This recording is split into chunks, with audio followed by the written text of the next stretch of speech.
So now it's time to put it all together. The whole thing for the press itself. We've got the cheek clean and the rack position. We've got our weight shift to the pressing side.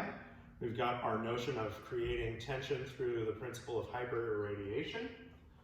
We've got the power breath, at least the first part, which is the breath in to fill up and increase that tension and stability even further.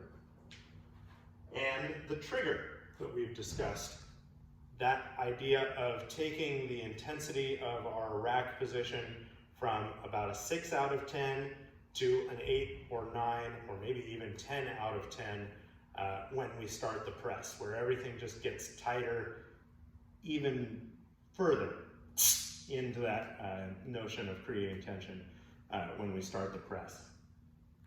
Now, this is already a lot to think about, and that's why the press is a great place for us to introduce the action principle of Dominanta. Dominanta, you have one dominant thought while you're performing a skill. So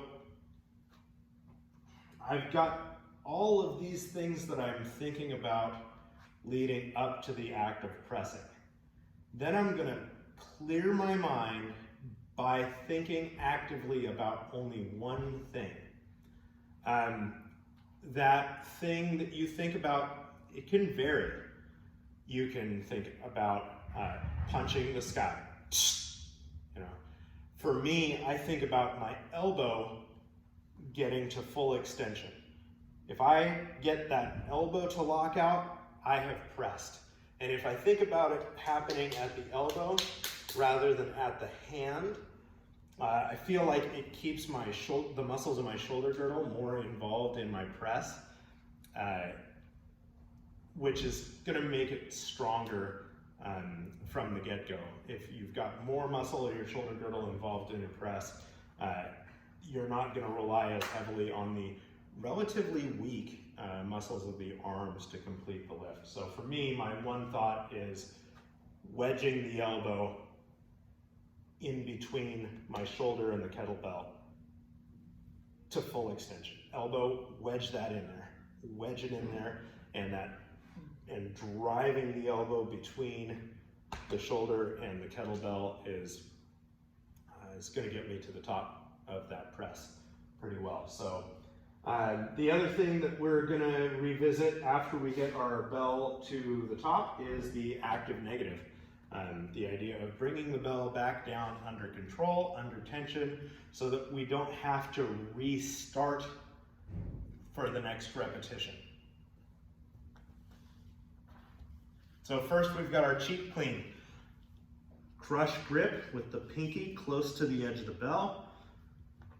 I'm going to leave the hand loose a little bit so that the grip, so that the handle of the kettlebell rolls around as I do my cheek clean.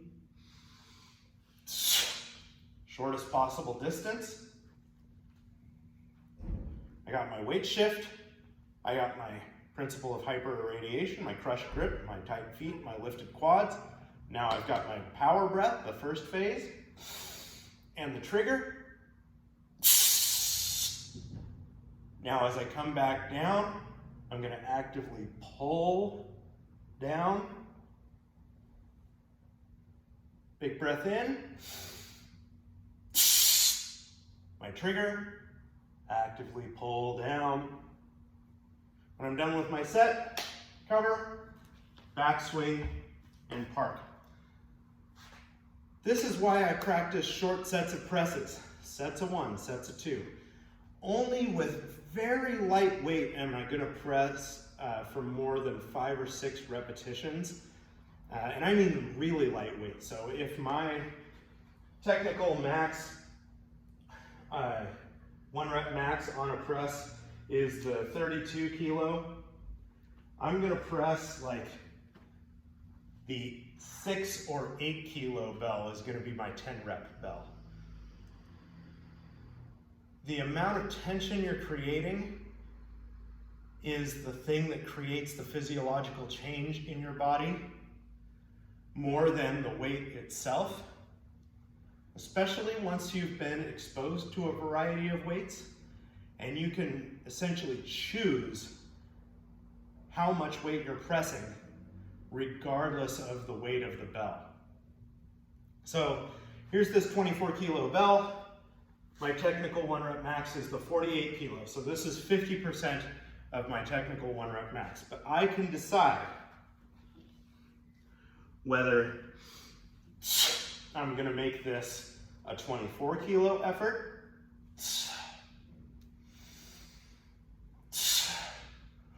a 32 kilo effort,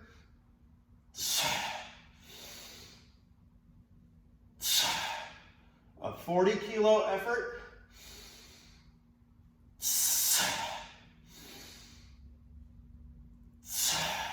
or a 48 kilo effort.